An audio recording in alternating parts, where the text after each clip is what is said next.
ciertamente, insisto, hay una parte importante de seres humanos que eso lo tienen en su vida, pero los grandes paradigmas, los grandes sistemas de creencias, las grandes pautas que priman y que empujan a la humanidad, esos valores, esos principios, esas verdades fundamentales, la han perdido.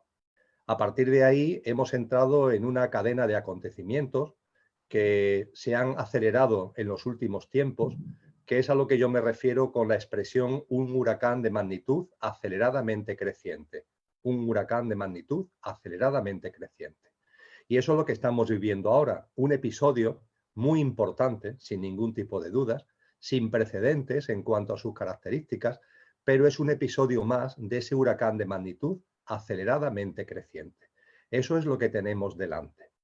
A partir de ahí, sabiendo que estamos en un huracán de esas características, que venimos estando ya en él y que este es un episodio más de ese huracán, invito a que muy brevemente miremos a lo que han sido los primeros 20 años de este siglo XXI y podemos percibir que ha estado continuamente marcado por acontecimientos bélicos, por, entre comillas, atentados terroristas, como el famoso tema de las Torres Gemelas del 11S, por pandemias, porque esta no es la primera, sí es la primera de estas características tan extensas, pero ya tuvimos la pandemia de la gripe aviar, la pandemia de la gripe porcina. Hace no mucho tuvimos que hacer frente a una crisis bancaria que se terminó convirtiendo en una crisis de los estados, con tantas secuelas de destrucción de empresas y de empleo y de daño y de sufrimiento a tantas personas. Ahora nos encontramos ante los que estamos y ese huracán de magnitud aceleradamente creciente, cuando tú planteas, Martín, ¿y el ahora qué? Yo diría que lo que está sucediendo es lo que acabo de definir. Y el quid de la cuestión está ya no tanto en el qué como en el cómo. En el cómo vivimos ese qué. Esa es la clave. Porque como humanidad y cada uno personalmente tenemos dos opciones. O mantenernos en la mediocre esperanza. Yo diría también que en la esperanza inconsciente de que las cosas vuelvan a ser como antes eran. Esa es una esperanza vana, es una esperanza mediocre, es una esperanza inconsciente. De corazón somos muchos los que decimos, por favor, no, que las cosas vuelvan a ser como era, no. Más de lo mismo, no, por favor. Que el cómo vivimos el qué sirva para que cada uno en su cotidianidad y el conjunto de la humanidad en su globalidad vivamos de una manera distinta. Que seamos capaces de romper amarras con tanto egoísmo, con tanto egocentrismo, con tanto materialismo, con tanto economicismo, con tanto narcisismo, con tanta deshumanización, con tanto alejamiento y ruptura con la naturaleza y de daño a los seres vivos y a la madre tierra, que seamos capaces de romper amarras con esa forma de vida y empecemos a vivir de una manera radicalmente distinta. Ese es el cómo creo que es lo que nos debe interesar en estos momentos mucho más que el qué. Y a partir de ahí yo no soy adivino bajo ningún concepto, pero sí he estudiado las tradiciones espirituales serias, sí he estudiado las aportaciones de los sabios y sabias, de los maestros y maestras que han jalonado la historia de la humanidad. Y el mensaje de los mismos para estos tiempos, que lo anunciaron no porque fueran profetas, sino porque conocen el devenir de los ciclos, que es algo muy distinto. Cuando se habla de profecías de esos maestros, como Jesús de Nazaret, se dicen profecías. No son adivinanzas, no son profecías a modo de adivinanzas. Estamos hablando de un conocimiento exacto de cómo evolucionan los ciclos y cómo esos ciclos repercuten en la evolución de la propia humanidad. Y desde esa sabiduría, desde ese conocimiento, se anunciaron acontecimientos y sucesos que están sucediendo. Y esos sucesos se nos anunciaron no para asustarnos, sino para que cuando lo tuviéramos delante, como ahora, fuéramos conscientes, lo viviéramos con confianza, lo viviéramos incluso dándonos cuenta, y con esto termino la respuesta a esta primera pregunta tuya, dándonos cuenta de que estamos ante una enorme oportunidad. Una oportunidad gigantesca para cada uno y sobre todo para el conjunto de la humanidad. Y para que se entienda mejor, lo voy a llevar al terreno más directo, al terreno más personal. En la vida de tanta gente han llegado en su momento noches oscuras, situaciones de dolor, situaciones de sufrimiento, desde el fallecimiento de un ser querido a una enfermedad, por poner solos 2 ejemplos. Y sabemos que ante ese qué, ante esa pérdida de un ser querido por fallecimiento, ante esa enfermedad, ante ese qué, ha habido personas que en el cómo lo han vivido, ese cómo le ha servido para que esos acontecimientos se transformaran en factor de impulso para su crecimiento personal, para su desarrollo en conciencia y para su evolución espiritual.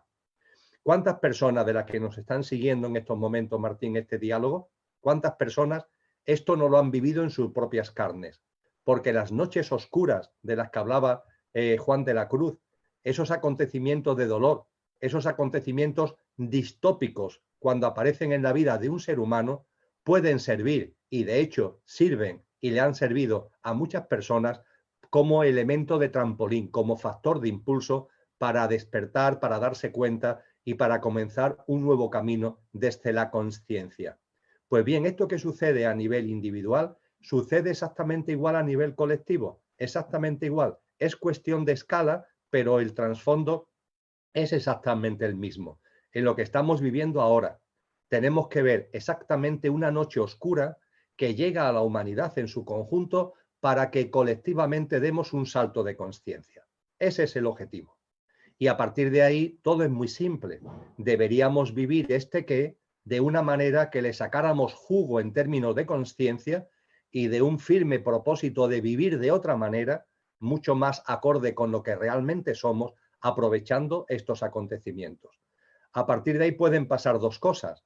Que esta oleada distópica en la que estamos, esta batida distópica, esta noche oscura en la que estamos, sirva para eso, y sirva para eso no para unos pocos, sino de una manera mayoritaria, o sirva para eso de verdad. Sirva de manera mayoritaria o sirva solamente para unos pocos. En caso de que sirva de manera mayoritaria, estaremos abriendo las puertas a la nueva humanidad, constituyendo las fuerzas creativas necesarias de un nuevo ciclo y de esa nueva humanidad.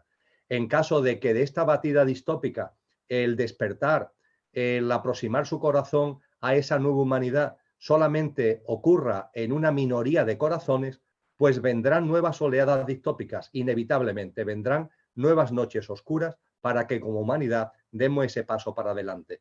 Y no es un tema de masoquismo, es que el ser humano, habida cuenta del uso que hace de la mente, es un tema que tú sabes que en las charlas que tú organizas yo he desarrollado en muchas ocasiones, no es que la evolución en conciencia sea masoquista, sino que nuestro funcionamiento mental en la dualidad lleva a este hecho.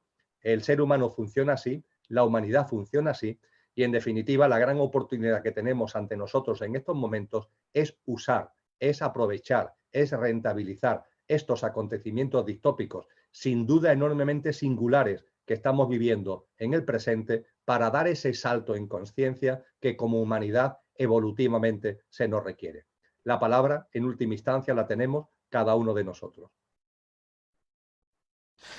Es decir, para resumirlo, ¿no? Y como haciendo preguntas realmente como si estuviera fuera, ¿no? Es como un nuevo inicio, es decir, yo lo veo también como una oportunidad de poder vivir esa transformación que la vida nos plantea en este momento, porque lo que ya llevamos viviendo ya ha caducado, aunque esté todavía ahí, que se está aguantando, pero ya es caduco. O sea, es un mensaje muy directo de poder transmutar ahora en ese cambio, ¿no? A nivel individual y que afecte evidentemente al colectivo de todo el planeta, ¿no?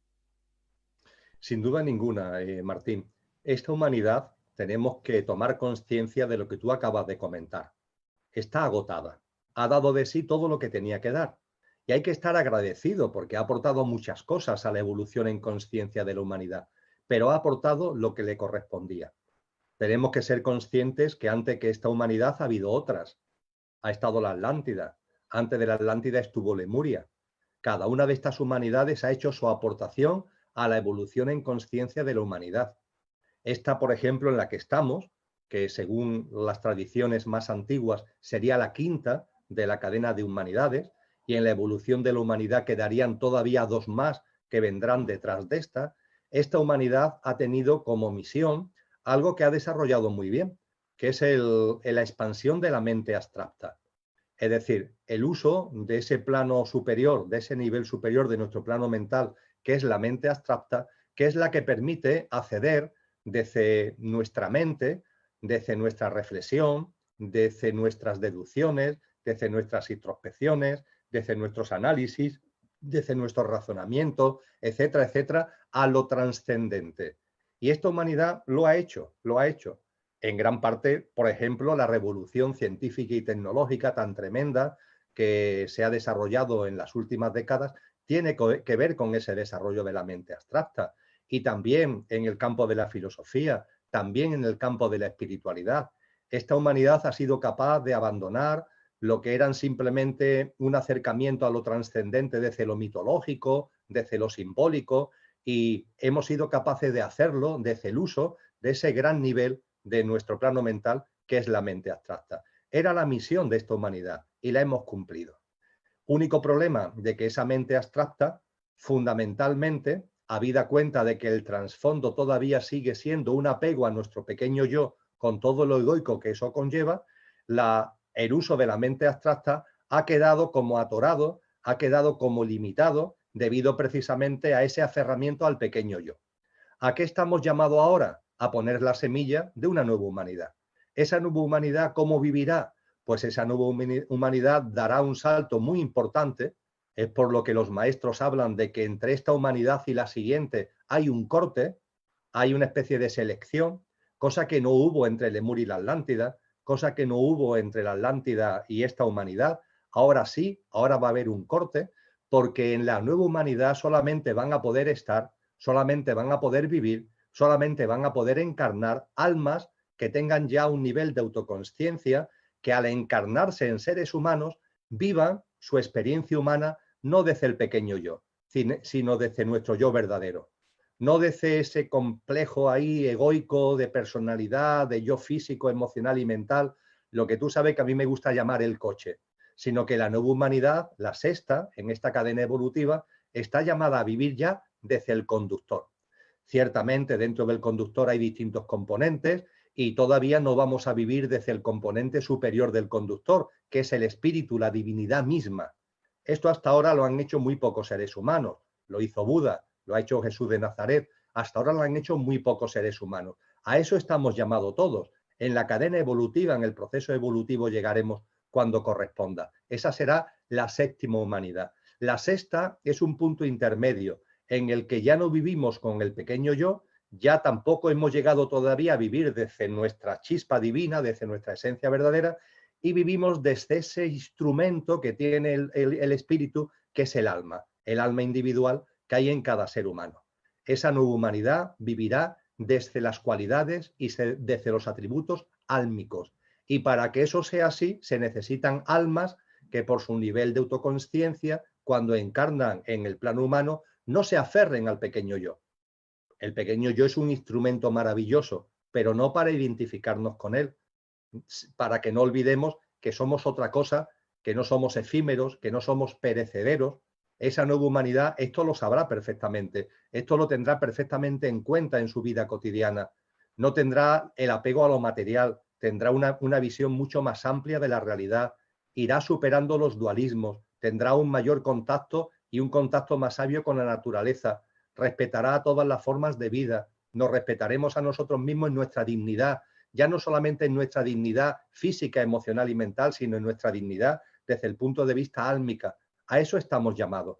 Y para que eso se produzca, habrá un corte, Martín. Ese corte está anunciado y no es algo que tengamos que tenerle miedo. Tenemos que comprender que es algo que forma parte del proceso evolutivo lógico y natural. A eso estamos llamados.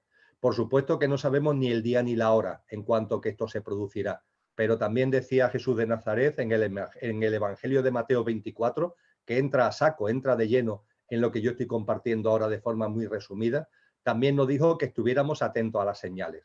Y la verdad es que señales de que esta humanidad, como tú decías, se ha agotado, ha llegado ya a donde tenía que llegar y que ahora toca ya un nuevo ciclo, esas señales me parece que son muy evidentes y que ya están aquí.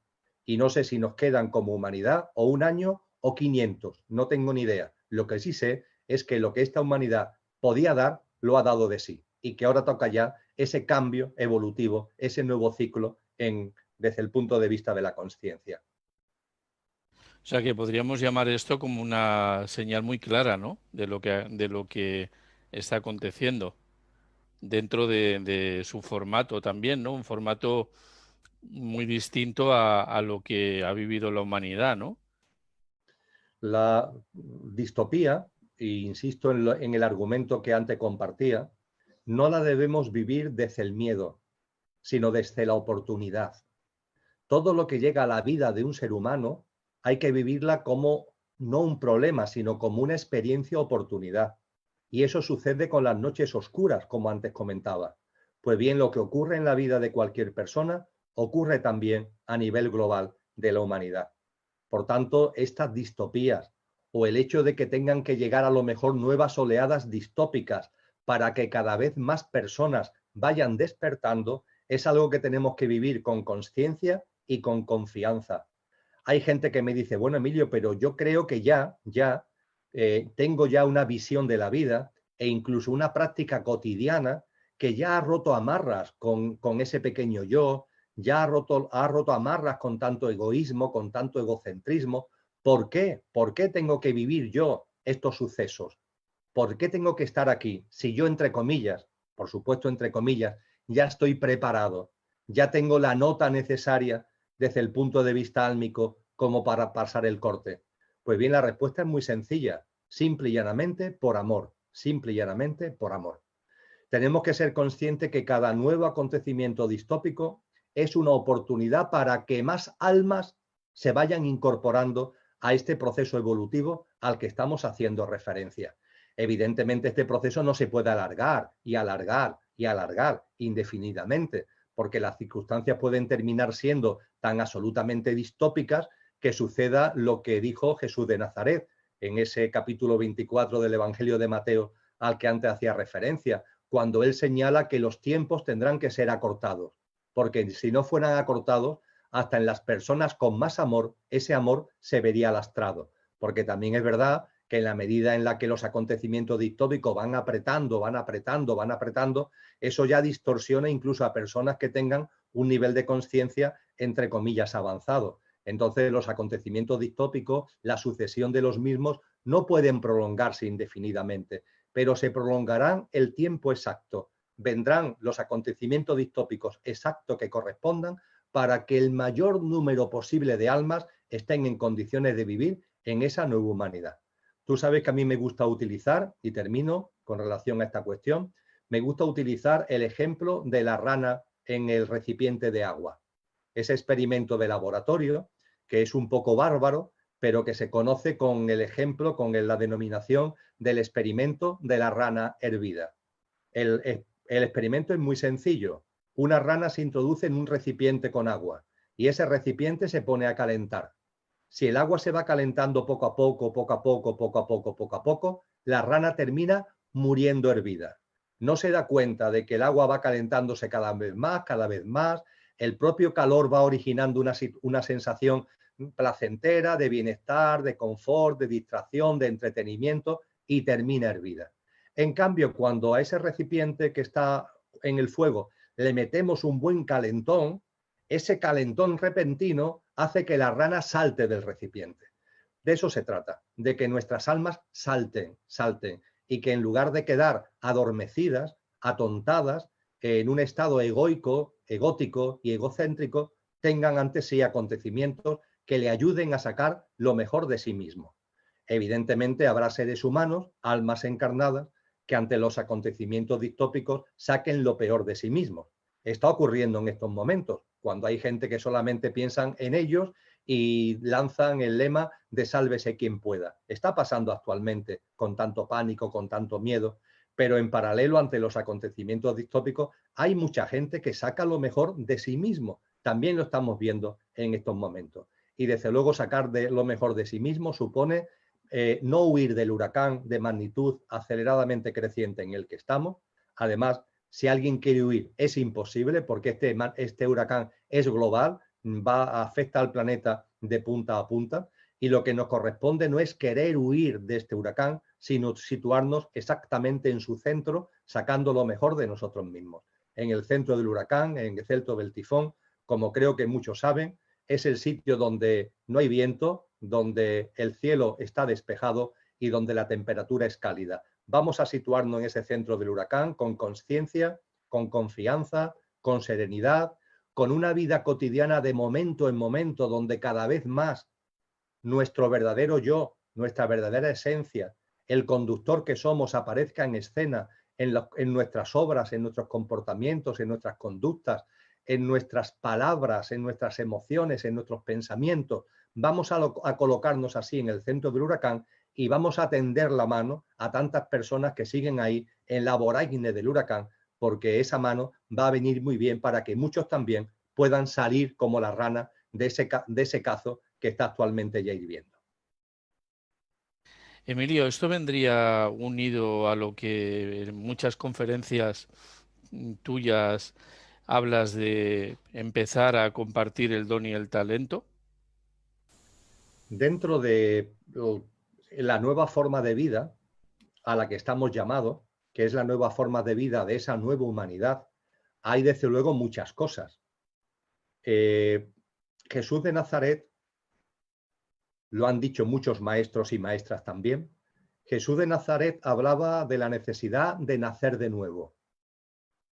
Ese maravilloso diálogo que mantiene con Nicodemo en el Evangelio de San Juan, en el capítulo 13, perdón, en el capítulo 3, y en el versículo 13 de ese capítulo 3 le dice Nicodemo, que era un rabí judío, un rabí de renombre, una persona reconocida por su sabiduría, le decía Jesús a Nicodemo, Nicodemo, hay que nacer de nuevo, hay que nacer de nuevo.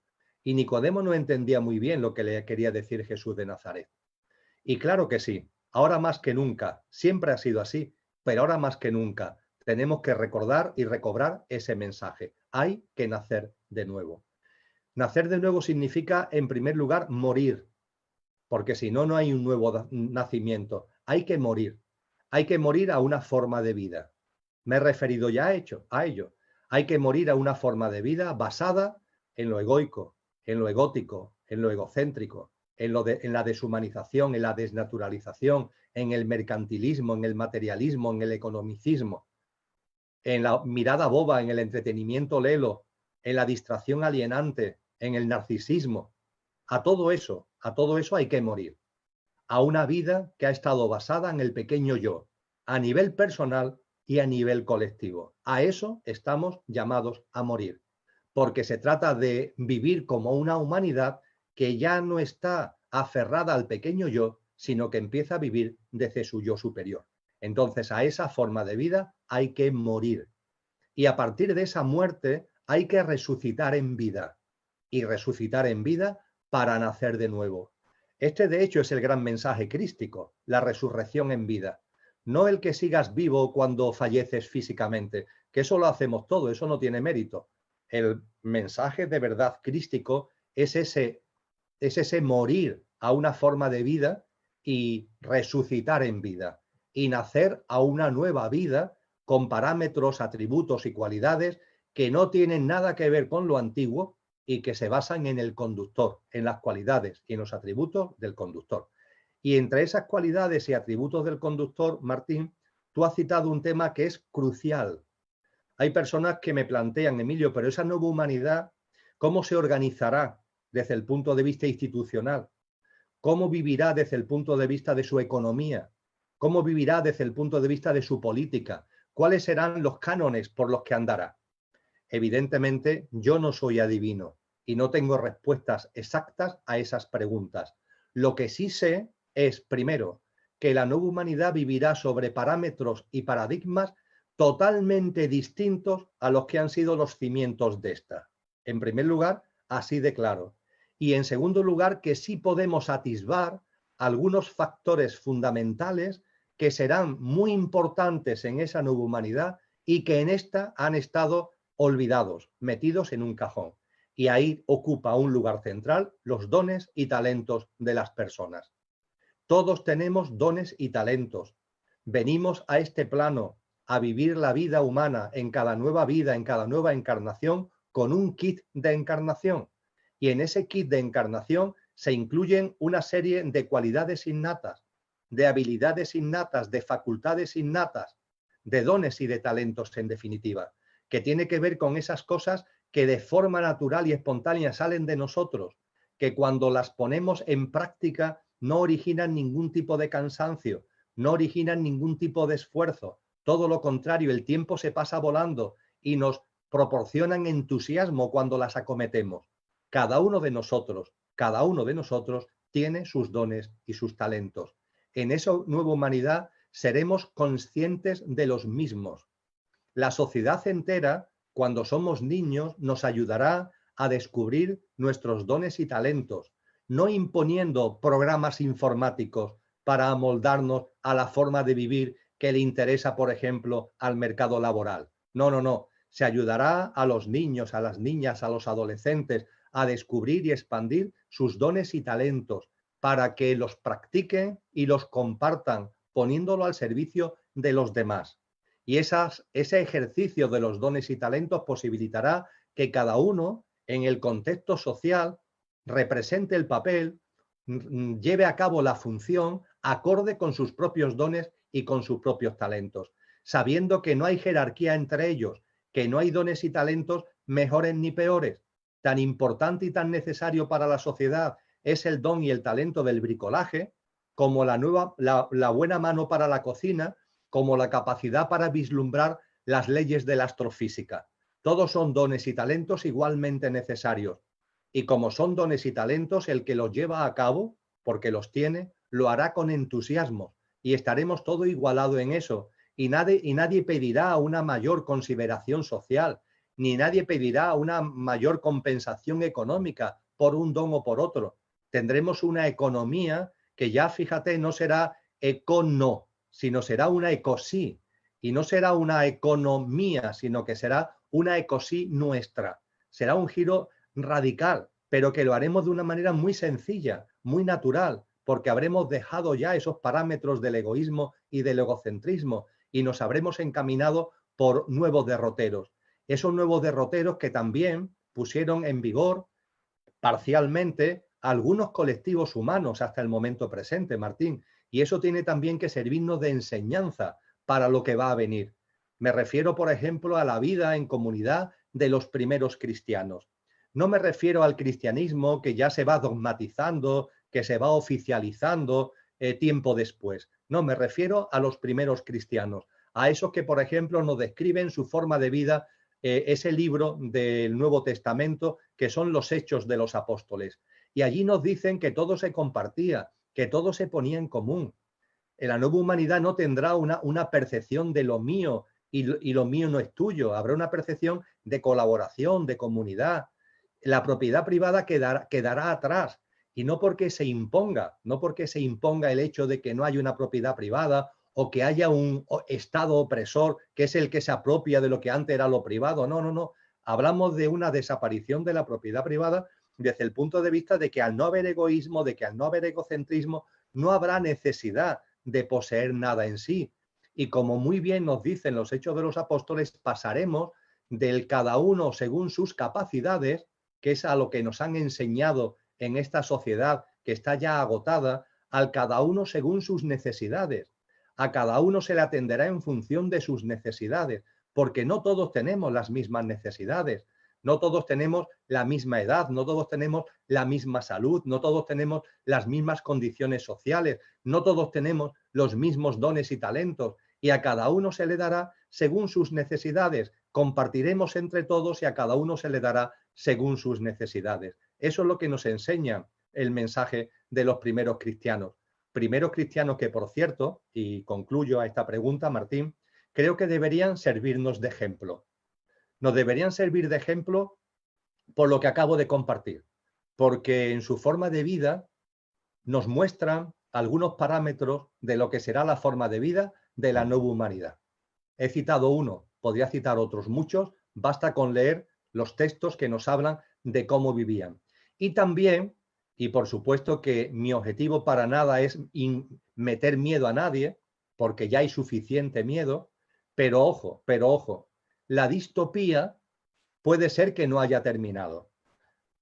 Lo hemos comentado antes. En función de cómo vayamos aprovechando cada nueva oleada distópica, vendrán más o no.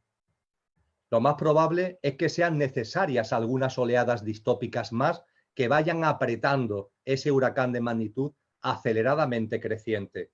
Entre lo que podemos vislumbrar en los próximos acontecimientos distópicos es el incremento de una forma de Estado cada vez más mundial, cada vez más globalizada, pero no en el sentido positivo y utópico de la expresión de lo que es un Estado universal, donde todos nos sintamos hermanos. No, no. Desgraciadamente, esta sociedad, esta humanidad egocéntrica, cuando impulsa lo global, no lo impulsa bajo esos parámetros. Y podemos ver que ya se está configurando un Estado que yo llamaría policial digital. Ya está configurado en algunos países. Por ejemplo, está configurado en China, que está a punto de convertirse en la primera potencia económica mundial, además de la enorme demografía que tiene. En China ya es visible ese estado de policía digital.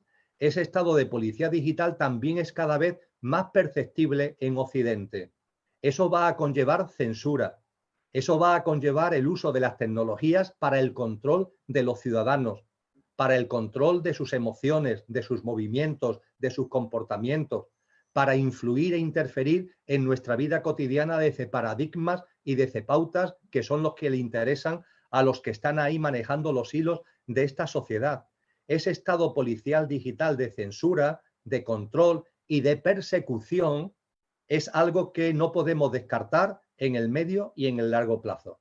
Pues bien, ahí también los primeros cristianos nos dieron un mensaje muy claro, porque ellos vivieron en las catacumbas, es decir, buscaron formas alternativas de vida, hacían su vida entre comillas normal, eran personas normales y corrientes en su actividad laboral, en su actividad familiar, pero después también tenían unas formas de reunión, unas formas de comunicación y en definitiva una manera de vida que ha quedado ejemplificada en las célebres catacumbas, a los que también posiblemente nosotros nuevamente tengamos que acudir. E insisto, no lo digo desde ningún tipo de miedo ni de meter miedo a nadie, sino de la conciencia y que seamos valientes. Si esos momentos llegan y están ya empezando a vislumbrarse en el horizonte, que seamos valientes, que hagamos caso a nuestro corazón, que es libre, y tengamos el valor de hacerle caso a ese corazón libre, que no tengamos ningún tipo de miedo para que todo nuestro afán sea la justicia y sea la paz, incluso a costa de ser perseguidos, de ser calumniados, de ser injuriados por estar a favor de esa justicia y a favor de esa paz. Serán momentos que pueden parecer ahora, cuando lo estoy comentando, muy duros, pero también serán momentos para los que no tengamos ningún tipo de dudas que estamos preparados. Nos venimos preparando hace muchas encarnaciones para estos momentos históricos. Más de uno y una de vosotros y de vosotras os habréis dado cuenta de que interiormente hay una especie de alegría. Hay una alegría íntima, ¿no la sentís? Desde luego que hay una compasión por tanto miedo que hay en el mundo. Desde luego que hay una compasión en nuestros corazones por tanto dolor y tanto sufrimiento. Por supuesto que sí. Pero en paralelo, ahí hay algo subyacente. Daros cuenta, si es que no os habéis dado cuenta ya, que pone de manifiesto también una alegría. ¿Esa alegría a qué se debe? Esa especie de contento interior ¿a qué se debe? De que nuestra alma tiene la sabiduría suficiente que nosotros a veces nuestro intelecto no alcanzamos a recordar. Y nuestra alma sabe que se ha estado preparando durante eones de tiempo para este momento, el que por fin se abrieran las puertas a un nuevo horizonte en el que viviéramos en lo que realmente somos, no en el disfraz de nuestro personaje, no escondidos en nuestra personalidad, no con base a lo que dice el pasaporte o el carnet de identidad, no, sino viviendo en lo que realmente somos con nuestra dimensión álmica y espiritual, con nuestra esencia divina, en coherencia y en consistencia con eso. Y cuando eso lo empezamos a ver en el horizonte, aunque sabemos que el camino ahora se hace mucho más empinado, porque es el final de la cima de la montaña, y estos últimos metros o estos últimos kilómetros son especialmente empinados, pero acometemos esta última subida con esa alegría íntima, porque después de tanto camino recorrido, después de tantas encarnaciones, después de tanto estar experimentando, vivenciando, ir aumentando nuestro nivel de conciencia poco a poco y llenando la lámpara de aceite de nuestra alma, como decía Jesús de Nazaret, ahora ya vemos la cima. Por fin ya vemos la cima. Y eso es para que nos llene la alegría y estemos en condiciones perfectas de vivir cualquier tipo de circunstancia distópica que pueda venir en el inmediato futuro. Yo siento que somos muchos, ¿no? Los que estamos ahí, ¿no? Deseando llegar a esa cima, sin poner expectativa, desde luego, ¿no? Cuando sea el momento y que lo pueda vivir y experimentar, ¿no? Pero también, ¿qué no hacer ahora? Justamente en esta etapa como final, que no sabemos evidentemente de cuántos años podemos estar hablando, pero ¿qué no hacer ahora? Es decir, muchas personas, claro, se van a encontrar con ese movimiento interior, pero también con grandes cambios en su vida diaria, ¿no? Y entonces, ¿qué no hacer justamente para no entrar en lo que no queremos entrar, ¿no? ¿Qué les podríamos decir? Yo diría que estamos en un territorio, ya que hablábamos antes de que estamos haciendo un camino hacia la cima de la montaña. Bueno, pues por seguir de alguna manera con esa metáfora, estamos pasando por un terreno, estamos en un escenario que podríamos denominar de arenas movedizas. Hay arenas movedizas en nuestro entorno. Yo diría que las arenas movedizas están configuradas a modo de fuego cruzado, ¿eh? Es como estar en medio de un fuego cruzado. ¿El fuego cruzado de dónde viene? Pues por un lado viene de una élite. Hay una minoría de personas en este planeta que dominan el sistema. Los estudios económicos, las estadísticas recientes nos dicen que hay un 1% de la población humana, de los 7.700 millones de seres humanos que somos en la actualidad, hay un 1% que acapara, que acumula más patrimonio y riqueza que el 99% restante. Igualmente sabemos que dentro de ese 1% acaparador, acumulador, dentro de ese 1% hay un 1% que acumula y acapara la mayor parte de ese 1%. Con lo que cuando estas estadísticas económicas lo vamos perfilando en números, podemos darnos cuenta de que este sistema, el sistema socioeconómico actual, está en manos de unas pocas decenas de personas. Cuando cruzamos datos, cuando en esa maraña de las 200 grandes corporaciones que manejan casi el 70% de la economía mundial, cuando cruzamos datos de accionistas y vemos que además una empresa es accionista de la otra y una corporación tiene acciones en la otra, y cuando vamos desmembrando, desmadejando esa enorme maraña, podemos ver que finalmente nos encontramos con unas cuantas decenas de personas.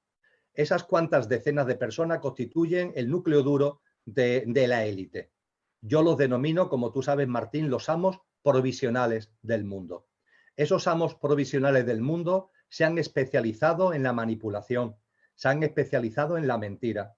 Su ansia de poder, su ansia de riqueza es tal, su egoísmo y su egocentrismo es tal, que han llegado a considerar al resto de los seres humanos como un rebaño que está a su servicio. No le merecemos ningún respeto. Para ello no tenemos ningún tipo de dignidad. Somos simplemente marionetas o cosas que están a su servicio. Ellos nos ven cosificadamente como si fuéramos objetos y cosas a su servicio.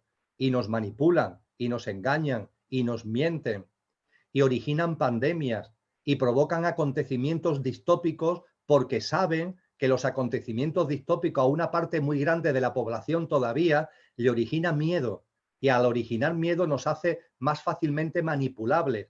El miedo, la inseguridad, la incertidumbre es el caldo de cultivo para el engaño y para la manipulación. Y ellos son expertos en originar también este tipo de acontecimientos.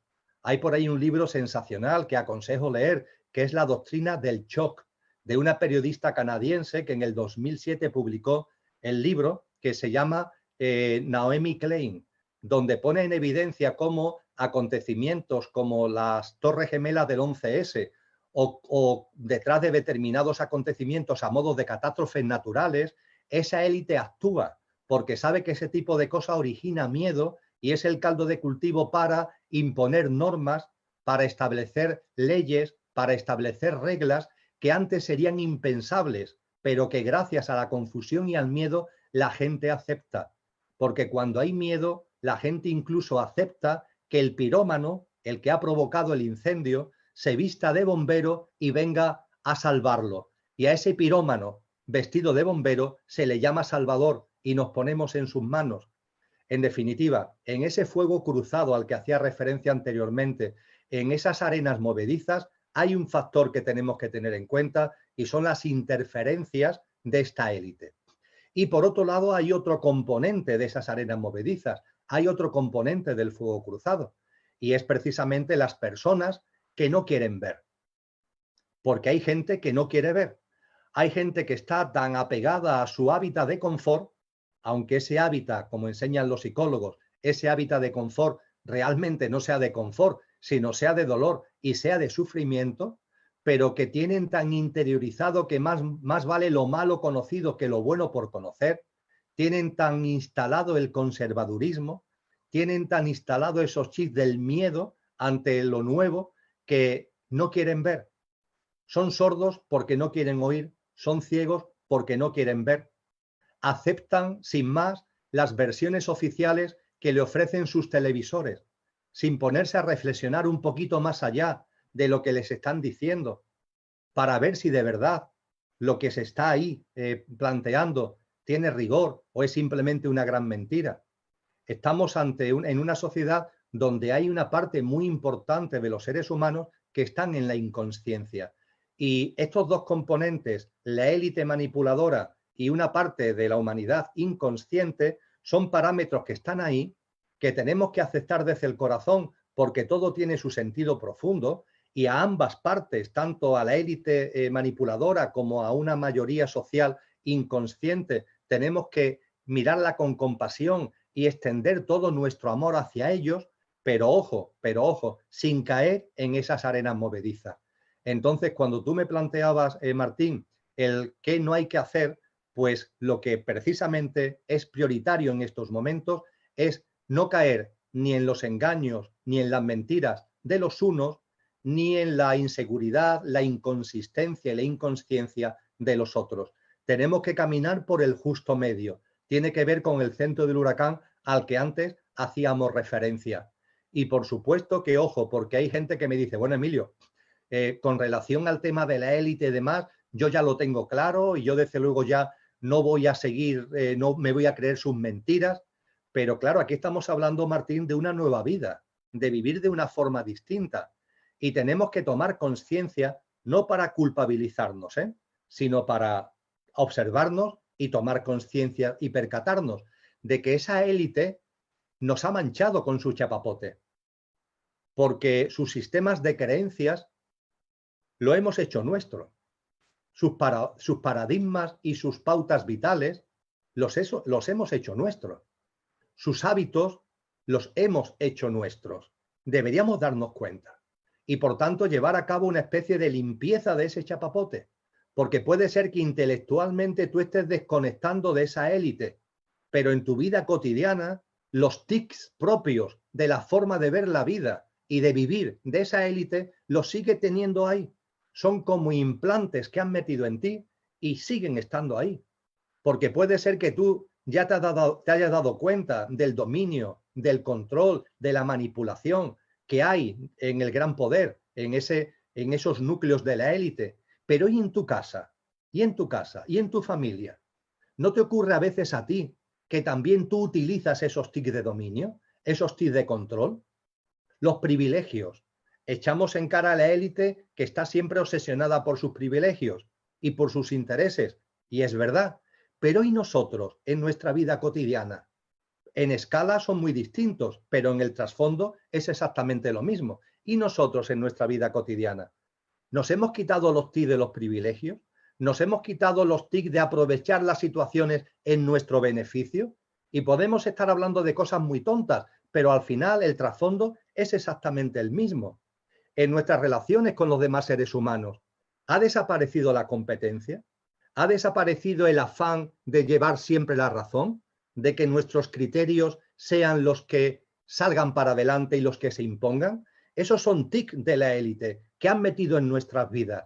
Y el listado es enorme, Martín, en el consumismo, en la acumulación, en el mundo del dinero, en la alimentación. No somos ni siquiera de tener conciencia suficiente como para alimentarnos de una forma sabia y que rompa por fin con esa barbaridad de alimentarnos gracias a masacrar a campos de concentración donde tenemos metido a más de 100.000 millones de animales que pasan por un suplicio en esos campos de concentración que llamamos explotaciones ganaderas para finalmente ser asesinados de manera salvaje y nos los comemos. No nos damos cuenta que todos esos tics de la élite, de la deshumanización, de la desnaturalización, siguen estando en nosotros. Entonces estamos en un momento maravilloso para observarnos y para decir, tengo un compromiso conmigo mismo. El compromiso conmigo mismo es ser semilla de la nueva humanidad. Y para ser semilla de la nueva humanidad y para llevar de verdad ese compromiso conmigo mismo, tengo que ser impecable en mis conductas, en mis obras y en mis comportamientos. Tengo que ser ejemplar y tengo que ser auténtico. A eso es a lo que yo llamo ahora desde el corazón. El primero a mí mismo y también cuando tengo ocasión de compartirlo, en este caso gracias a ti, lo llamo a los demás. A ser ejemplares, a ser impecables y a ser auténticos.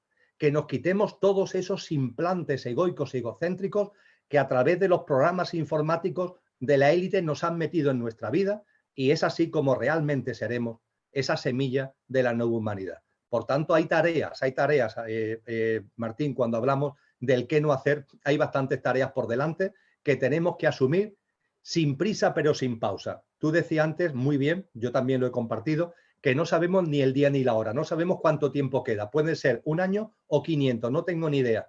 Pero a partir de aquí, avancemos cada día, sin prisa pero sin pausa, pero avancemos cada día. Es la hora de la ejemplaridad y del compromiso con uno mismo. Sin ningún tipo de duda, siempre ha sido así, pero ahora más que nunca es el momento.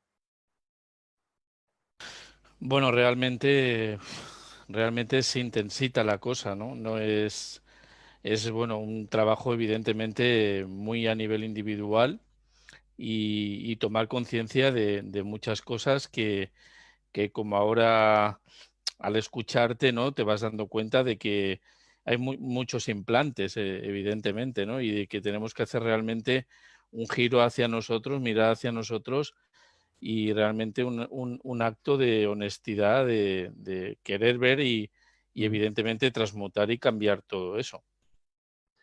Es individual, Martín, y a su vez es colectivo. Es individual y es colectivo.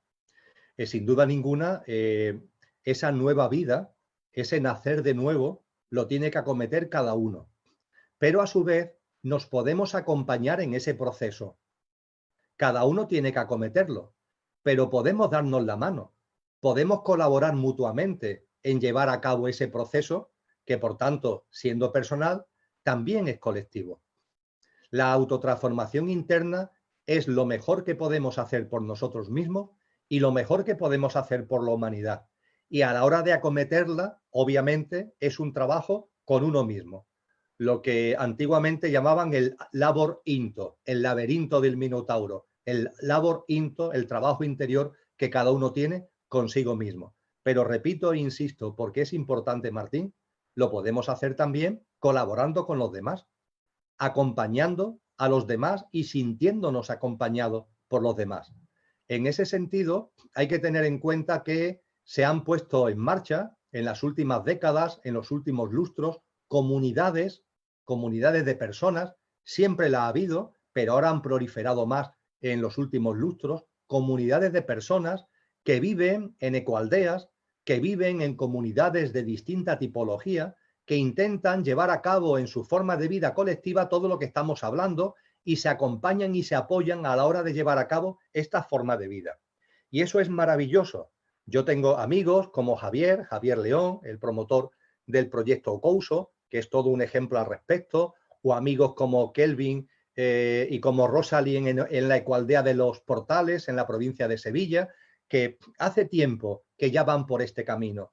Pero ojo, no hace falta, que por supuesto el que así lo sienta, magnífico, No hace falta que nos vayamos a vivir a ecoaldeas o a comunidades utópicas como los que acabo de compartir. También podemos establecer redes de acompañamiento y de colaboración viviendo en grandes ciudades e incluso viviendo a distancia dentro de una gran ciudad.